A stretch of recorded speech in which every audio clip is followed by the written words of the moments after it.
O lance é que o dinheiro chegou, aquele bônus que você tanto esperava, às vezes aquela comissão da venda difícil, para algumas pessoas até um pequeno prêmio da loteria, sabe? E a primeira sensação ela é de euforia. Mas logo em seguida, alguma coisa bem estranha acontece. Não sei se já aconteceu com você. Uma inquietação, uma ansiedade. Parece que o dinheiro começa a queimar no seu bolso, na sua conta. Você sente uma urgência quase desesperada de fazer algo com ele. Mas não é investir, não é planejar, é se livrar. Você paga um jantar caro para todos os seus amigos, você compra aquele presente caríssimo para alguém que você ama, que nem pediu, você quita a dívida de alguém, ou simplesmente entra em um shopping e sai com sacolas cheias, que no fundo você nem queria tanto assim.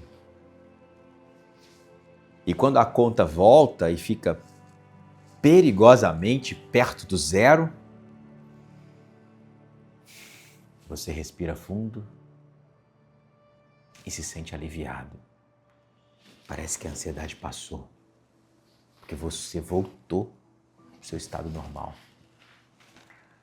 que é o estado de quem luta, de quem corre atrás. Será que essa cena te parece familiar? Pois é. Bem-vindo à aula 2 da nossa jornada. Porque hoje nós vamos confrontar o sabotador que se disfarça de virtude, o carcereiro que usa a máscara da bondade. Nós vamos falar sobre a síndrome do eu não mereço. E esse não é um problema da gestão financeira, é um problema de identidade. Uma parte de você acredita que não é digno de ter dinheiro. E enquanto essa crença estiver aqui no seu comando, você será apenas um canal por onde a prosperidade passa, mas nunca um lar onde ela realmente decide ficar. Por que uma pessoa racional se livraria de algo que diz querer tanto? Por que, para o nosso inconsciente, a coerência ela é mais importante do que a felicidade? Se a sua programação mais profunda diz eu não mereço ser rico, qualquer evidência do contrário, dinheiro na conta, cria um conflito insuportável. É uma dissonância cognitiva.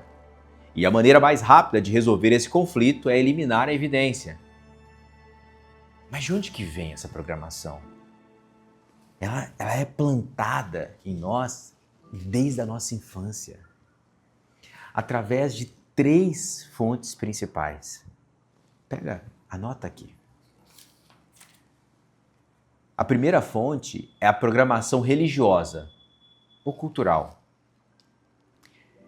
Eu quero que você pense nessas frases que você ouviu a vida inteira, do tipo, é mais fácil é mais fácil um camelo passar pelo fundo de uma agulha do que um rico entrar no reino dos céus, por exemplo. Talvez você já ouviu que dinheiro é a raiz de todo mal. Então pensa nessas coisas aí que você ouviu. Pessoas ricas são gananciosas e infelizes. Nós fomos ensinados a ver a pobreza como um sinal de virtude, um sinal de pureza espiritual e a riqueza como um fardo moral, uma mancha na alma. Mesmo que a sua mente consciente hoje discorde disso, a programação emocional infantil ainda está lá, associando o dinheiro à culpa. Religião. A segunda fonte é a lealdade familiar.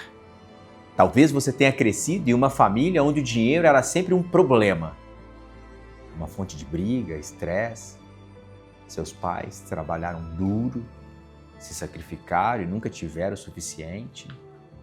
E inconscientemente você pode ter criado uma crença de lealdade. Se eu me tornar rico, estarei traindo os meus pais. Estarei dizendo que o esforço deles não foi bom o suficiente. Serei diferente deles. Serei excluído do clã. E aí, para manter-se leal à história da sua família, você repete o padrão de escassez. É como se prosperar fosse um ato de traição.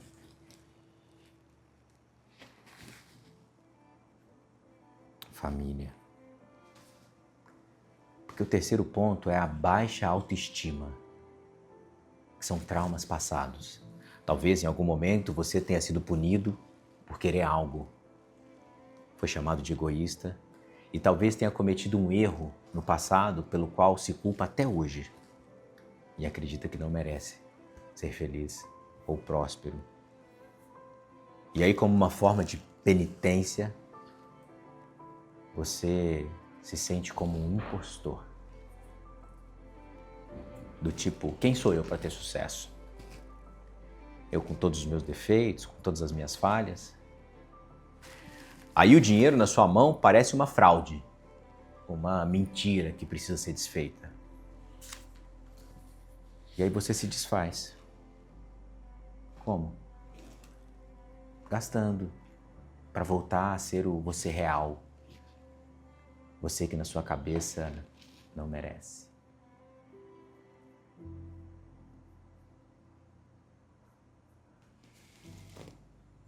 Essas três raízes, elas criam uma identidade de não merecimento. E aí quando o dinheiro aparece, ele não é visto como uma bênção na sua vida, mas como uma ameaça a essa identidade.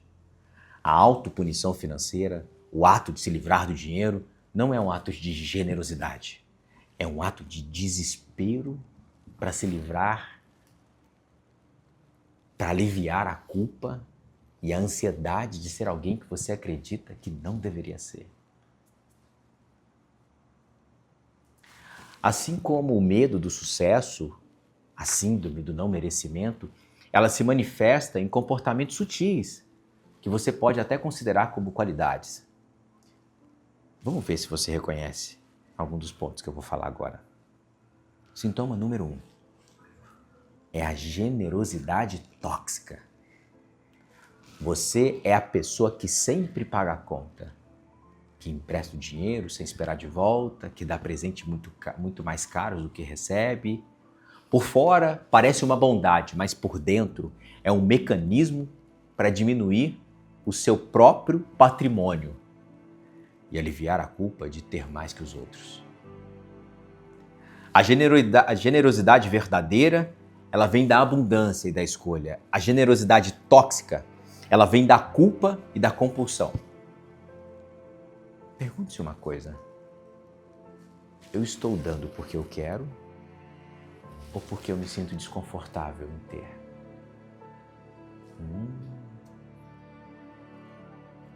Sintoma número 2.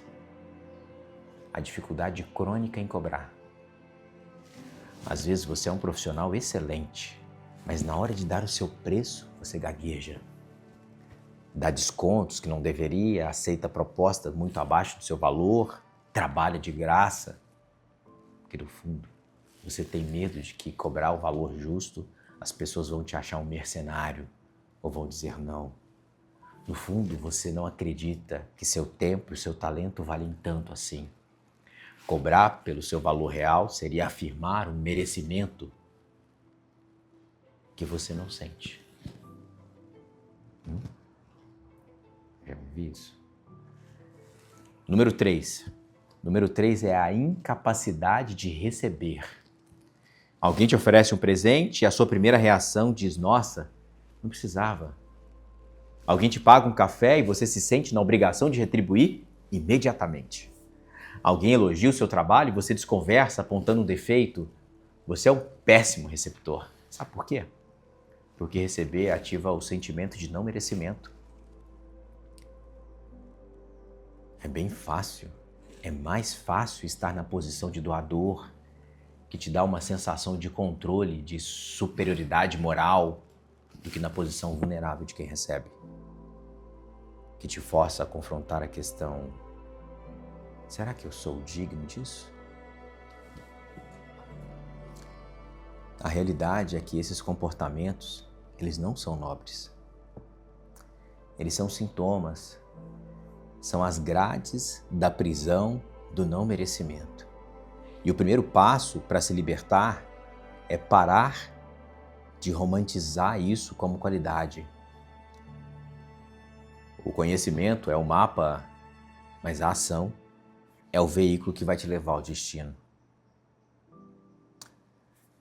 Quero trazer para você aqui 4 passos para você começar a instalar um novo modelo de pensamento, um novo software de merecimento aqui na sua mente. Anota aí. Primeiro, ressignifique as suas crenças raízes. Tem que ressignificar. Pegue aquele mesmo caderno que eu te falei de ontem e divida a página em 2 colunas. Estou fazendo aqui. 2 colunas. Da esquerda, você vai escrever as crenças negativas sobre dinheiro. Tá? Do tipo, dinheiro é sujo, os ricos são maus, eu tenho que trabalhar duro para ter pouco, eu não posso ser mais rico do que os meus pais, essas coisas. Na coluna da direita, você vai escrever cada uma delas com uma afirmação de poder. Poder, que é assim. O dinheiro é sujo, ele se torna dinheiro, né? se torna dinheiro como uma energia neutra que amplifica o bem que eu posso fazer. Então, o dinheiro é sujo, o que você faz com ele? Você pode fazer o bem.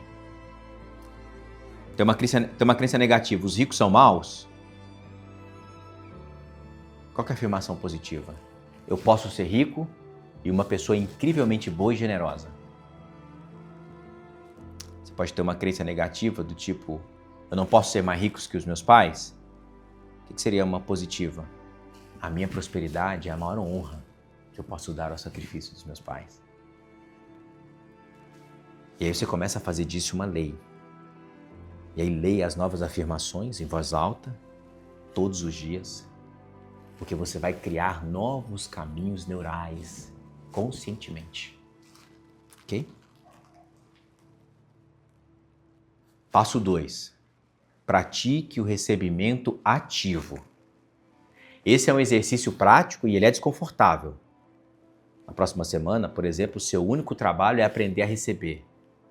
Quando alguém te elogiar, respire fundo, olhe nos olhos dessa pessoa e apenas diga obrigado. Eu recebo esse elogio. Sem se justificar, sem minimizar, apenas receba. E se alguém te oferecer um café, aceite e diga obrigado, sem a necessidade imediata de retribuir. Você está treinando o seu sistema nervoso a se sentir seguro na posição de um receptor. Você está ensinando a si mesmo que é permitido receber coisas boas.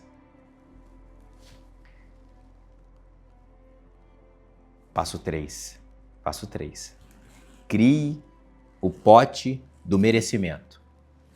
Toda vez que você receber dinheiro, um salário, um bônus, um pagamento extra, antes de fazer outra coisa, pegue uma pequena porcentagem, que sei lá, pode ser de 1 a 5%, e coloque em um lugar separado, uma conta, um envelope, um lugar que você vai chamar de pote do merecimento. O dinheiro desse pote, ele só pode ser usado por algo que te dê prazer e que seja unicamente para você. Uma massagem, um jantar, um lugar que você ama, um livro. O objetivo não é o gasto, é o ato simbólico. Você está treinando o seu cérebro para associar dinheiro com prazer, prazer merecido, e não com a culpa ou com a obrigação de resolver a vida dos outros. Passo 4. Crie a âncora de gratidão e serviço. Para combater a culpa de ter, conecte a sua riqueza com um propósito maior. Defina claramente como a sua prosperidade vai servir não apenas a você, mas também aos outros. Com mais dinheiro, eu poderei dar uma educação melhor para os meus filhos, por exemplo. Com mais liberdade financeira, eu poderei dedicar o meu tempo a causas que eu acredito. Com a minha empresa crescendo, eu poderei gerar mais empregos. Escreva essas declarações de serviço. O que você vai fazer quando tiver mais dinheiro? Coloca isso em um lugar visível. E quando a culpa de ter dinheiro aparecer, leia isso. Ela será sua âncora. Lembrando que a sua riqueza não é um ato de egoísmo, mas um veículo de impacto positivo. Você não está acumulando para si. Você está se tornando um canal mais poderoso para o bem.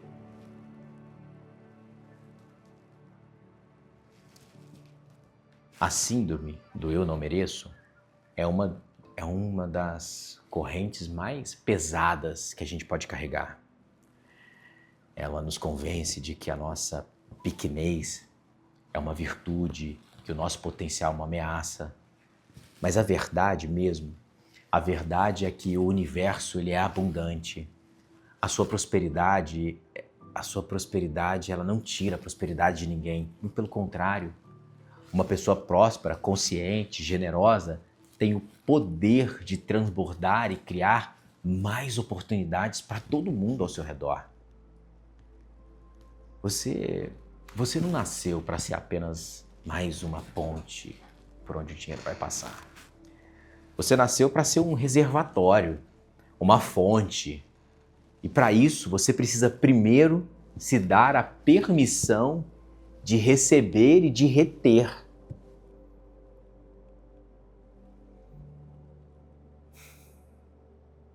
Esse foi o segundo dia da nossa jornada. O trabalho de hoje foi profundo. Exige que você olhe para feridas antigas, mas a liberdade financeira, ela mora do outro lado dessa cura. Se você estiver pronto para dar essa permissão, escreva aqui nos comentários: eu mereço ser próspero.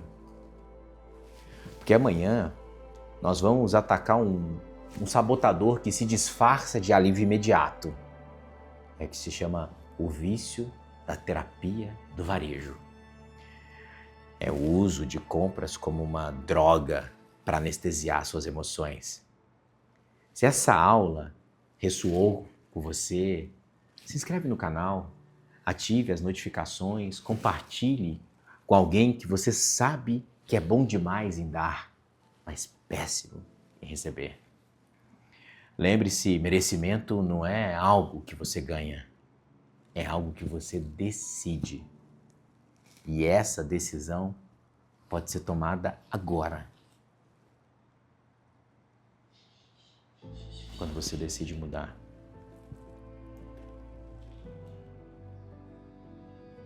Meu objetivo aqui é de coração, de alma, ajudar você a permanecer firme na decisão de buscar a sua prosperidade, enquanto eu me ajudo também. O que eu te contei na aula passada e nessa aula são coisas que eu aprendi vivendo.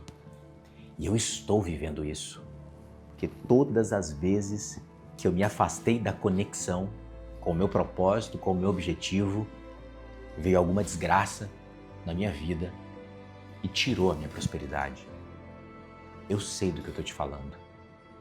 Essa construção, ela é uma construção desafiadora. Você que está assistindo agora, eu não sei a sua história. Mas eu sei que eu vim de uma pobreza. E eu sei que a minha forma de pensar é nesse modelo. Tá tudo bem. Mas eu entendi que a forma de honrar é mudando, é transformando. E o que eu venho buscando a cada dia é me conectar com pessoas que estão no mesmo propósito, na mesma busca. Há mais de 17 anos eu venho atuando de forma direta, contribuindo para o desenvolvimento de empresários, de gestores, de executivos, gerentes, desenvolvendo liderança, desenvolvendo propósito, mostrando metodologias de como fazer. Eu sou um exímio estudante profundo. E eu quero te contar que dá para mudar. É só você querer, dá para mudar. mas não é um caminho fácil. Então fica comigo. E até amanhã. Até a nossa próxima aula. Valeu.